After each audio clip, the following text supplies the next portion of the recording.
back to our September block party, Hope Kids. It's great to see you again online. I'd love to see you here in person on a Sunday morning, but if online's what you can do, I encourage you to keep doing that. And it's just so great to be your friend. And that's what we're talking about in September is friendship. Showing others with your words and your actions that you care. So what do you think's going on with Haley this week? I think she might need a little bit of encouragement. Just like in our story from 1 Kings this week. It's about two really great friends who encourage each other. Because that's what friends do. Friends encourage each other. So hopefully we'll see you soon. And until then, keep watching. Bye.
Haley, you've got this. Yes! You ever notice with games like this, there's never really a winner. There just seems to be one big loser. That's how I feel with most games. It doesn't seem to matter how much I practice. I can't ever seem to win. It's true with everything. Badminton, lawn bowling, frisbee golf. It can be kind of discouraging. I need a little cheering up, which is where friendship comes in. Friendship is using your words and actions to show others you care.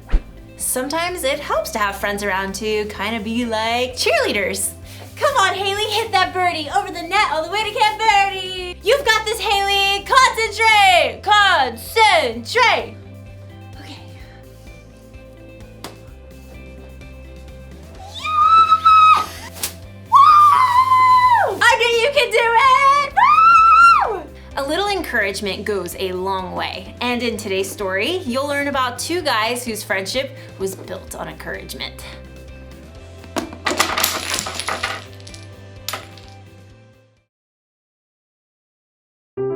The Bible. It's 66 books of history, stories, letters, and poetry that fit together to form God's one big story. The epic adventure of how He created us and loves us so much that He made a way to rescue us. As we travel through the Bible, from Genesis to Revelation, we discover people who met God and found their lives changed forever. And now for an amazing story. Inspired by the book of 1 Kings, chapter 19. For many years, God's people were ruled by kings who refused to listen to God. So God sent prophets to speak His words. One was a man named Elijah. I serve the Lord. Elijah did amazing things through God's power, like calling for rain after 3 years of drought and bringing a dead boy back to life. But being a prophet was a lonely, difficult life. After the evil queen Jezebel threatened his life, Elijah fled to Mount Horeb. God, I've been committed to you, but the people have turned their backs on me. I am the only prophet left. God already had an answer to Elijah's pleas. A friend. Go back the way you came. Anoint Elisha from Abel Meholah as the next prophet after you. So Elijah tightened his belt and set out along the road. When he finally reached the town, he noticed several young men plowing with a dozen pair of oxen. And in the very last field, he noticed one of the young men struggling to keep his oxen in line. Get up there, Ham. Move along, Burger. God, is that Elisha? He's just a small town kid. What does he have? Does he have what it takes to be a prophet? But God had chosen Elisha, so Elijah tramped through the muddy field to greet the young man. Elisha. Elisha blinked in surprise when he saw the prophet. Whoa, Burger. Elijah marched right up to Elisha and threw his very own cloak over the young man's shoulders. It was a sign that God had chosen Elisha to be Elijah's assistant. Me? You're choosing me? Elijah turned and walked away. Elisha dropped the reins and ran after. Wait, just let me say goodbye to my family. Then I'll come with you. Go right ahead. I'm not making you do anything. Yes, sir. Right then and there, Elisha broke apart his plow and used the wooden pieces to start a fire. He cooked a meal and called all his family and friends over to share it with him. I'm leaving to travel with Elijah. Goodbye, everyone. Then Elisha set out on the road beside Elijah. I don't really know how to be a prophet, or even a prophet's assistant. That's okay. You'll learn. So over the years, Elisha followed Elijah everywhere as a close companion and good friend, and he watched and listened intently as Elijah spoke God's words to powerful kings and did incredible things. One day, Elisha and Elijah left the town of Gilgal on the way to Bethel, and they both knew that God was about to do something very breathtaking. God was going to take Elijah up to heaven. Stay here, Elisha. The Lord has sent me to Bethel. Elisha wasn't about to leave his friend to go it alone. As sure as the Lord and you are alive, I won't leave you. At Bethel, the same thing happened. Stay here, Elisha. The Lord has sent me to Jericho. As sure as the Lord and you are alive, I won't leave you. It happened once again in Jericho. Stay here, Elisha. The Lord has sent me to the Jordan River. As sure as the Lord and you are alive, I won't leave you. You do realize you're repeating yourself. Together, Elisha and Elijah reached the banks of the Jordan River. The waters flowed dark and deep. Elijah removed his coat and rolled it up, and then he struck the river. Immediately, the waters parted to the right and left. Elisha and Elijah walked across the river on dry ground. They reached the opposite bank. Tell me, what can I do for you before I'm taken away? Elisha didn't want to lose his friend and mentor, Elijah, but he'd learned many things in the last few years. Please, give me a double share of the Spirit God has given you. Only the Lord can do that. But if you see me when I'm taken away, that means you will receive what you've asked for. Elisha nodded, and the two men walked on in silence. Suddenly, a wild wind whipped up, and a chariot and horses appeared, blazing with fire.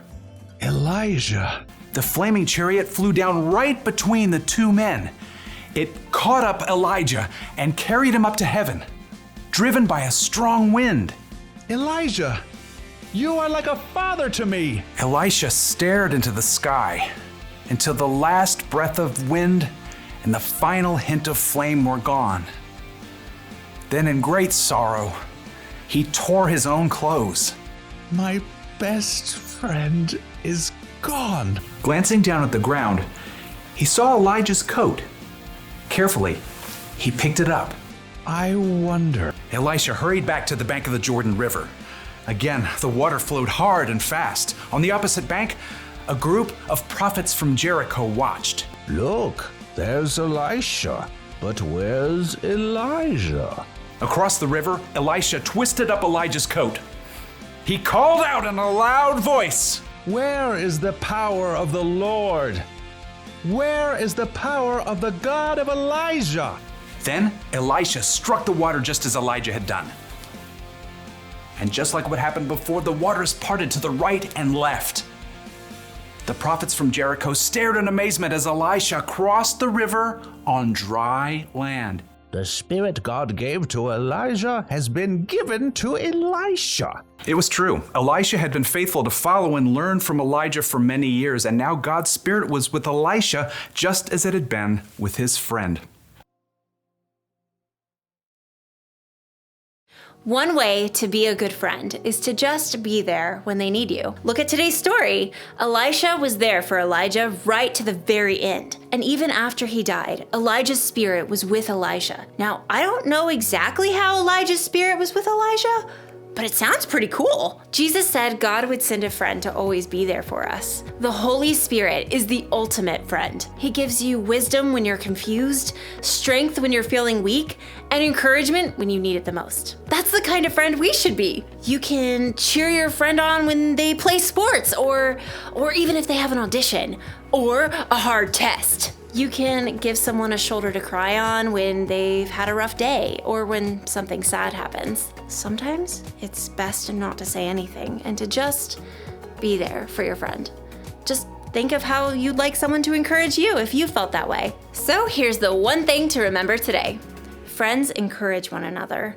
Encouragement may not make problems go away or make people any better at games, but it can remind them that they're loved and that they're not alone. And sometimes that's enough. So, you are gonna be so good at this! Woo! Bye!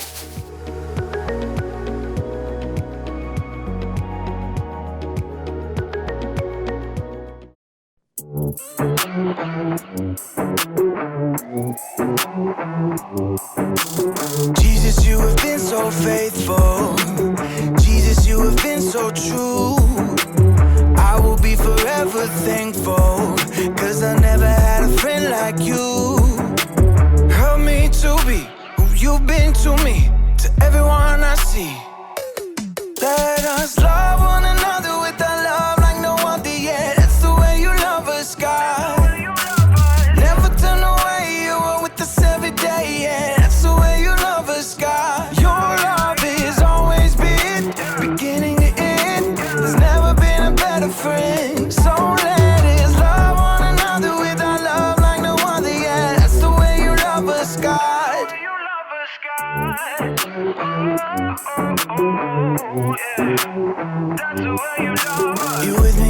darkest valley.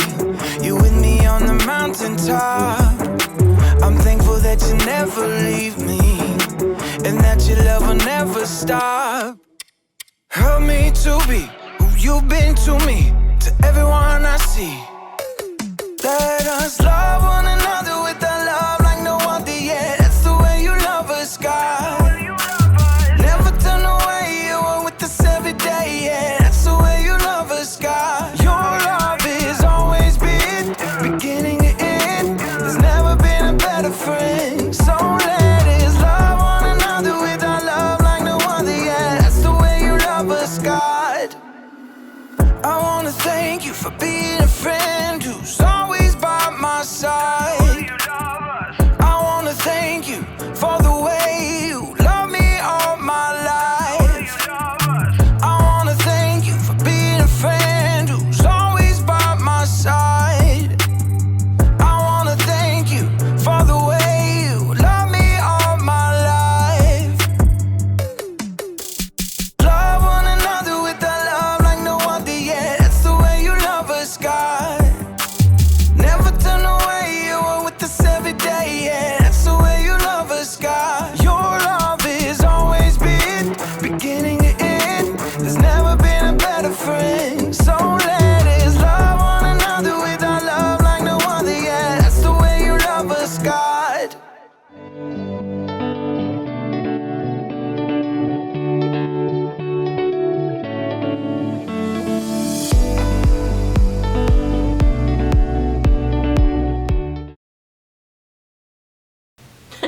Wasn't that a great story about Elijah and Elisha? Are you going to be able to keep them straight? I don't know. But just because you finished this video, I've got a special gift for you to encourage you to keep watching and to keep trying to connect with God. So have your parents text me, 775-379-2286, or they can email me, sam@encounterhope.org. Let me know your name and what your favorite part of today's story was, and I have a special gift just for you. Thanks, guys. We'll see you next time.